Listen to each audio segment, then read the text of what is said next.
And it goes a little something like.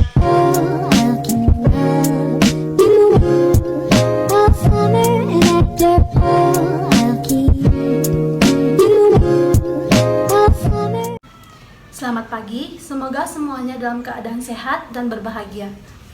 Perkenalkan, nama saya Niputulan Cantika Dewi. Pada kesempatan ini, saya akan menyampaikan unsur-unsur intrinsik yang terdapat pada sebuah karya sastra yang berjudul Ronggeng Dukuh Parut. Keindahan suatu karya sastra dapat ditentukan dari unsur-unsur intrinsik pembangun karya tersebut. Unsur intrinsik adalah unsur yang membangun suatu karya dari dalam. Lantas, apa saja unsur-unsur intrinsik yang terdapat pada novel Ronggeng Dukuh Parut? Yang pertama yaitu tema. Tema adalah inti permasalahan yang dibahas dalam sebuah karya sastra. Tema yang diangkat dalam novel Ronggeng Dukuh Parut yaitu masalah sosial, di mana menceritakan kisah percintaan antara Serintil dan Rasus, serta menceritakan kebodohan dan kemiskinan yang dialami oleh masyarakat di Dukuh Parut. Unsur intrinsik yang kedua yaitu alur. Alur adalah rangkaian peristiwa dalam sebuah cerita. Secara umum, alur yang digunakan dalam novel Ronggeng Dukuh Parut yaitu alur maju, karena menceritakan tentang kehidupan Serintil dari ia kecil hingga menjadi penari ronggeng. Namun, jika ditelaah lebih dalam lagi, terdapat flashback atau kilas balik yang menceritakan tentang kehidupan leluhurnya terdahulu yang dibenci oleh masyarakat. Oleh karena itu, novel ini juga menggunakan alur mundur, sehingga alur yang digunakan dalam novel Ronggeng Dukuh Parut yaitu alur campuran. Unsur intrinsik yang ketiga yaitu latar atau setting. Novel Ronggeng Dukuh Parut berlatarkan tempat di sebuah perdukuhan kecil yang bernama Dukuh Parut, yaitu sebuah desa yang sangat sunyi, sepi, dan jauh dari keramaian.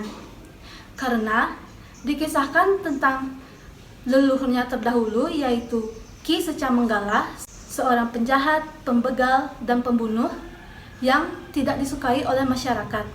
Oleh karena itu, ia beserta anak buahnya mengasingkan diri ke sebuah perdukuhan bernama Dukuh Parut. Unsur intrinsik yang ketiga yaitu tokoh dan penokohan.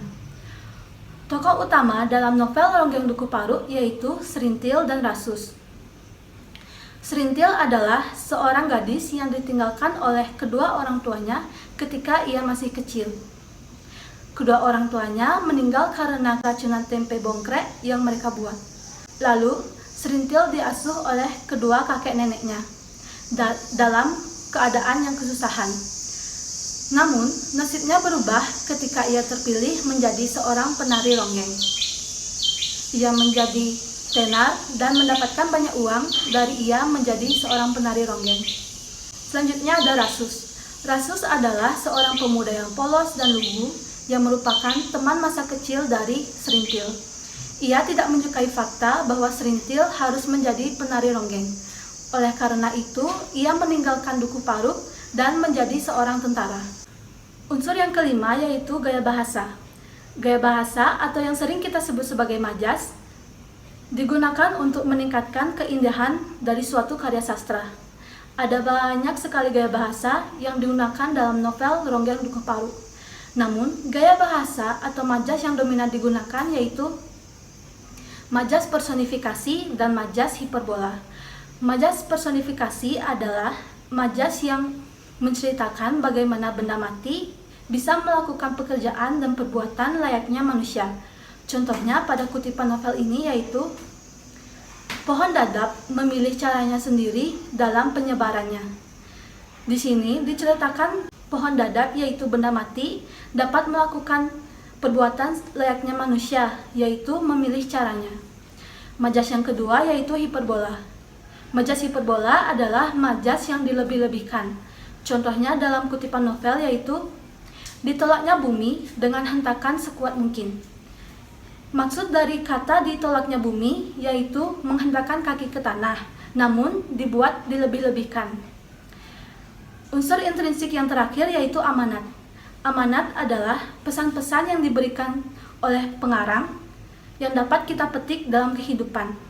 Amanat dari novel Ronggeng Dukuh Paruk yaitu jangan iri melihat keberhasilan yang telah seseorang capai.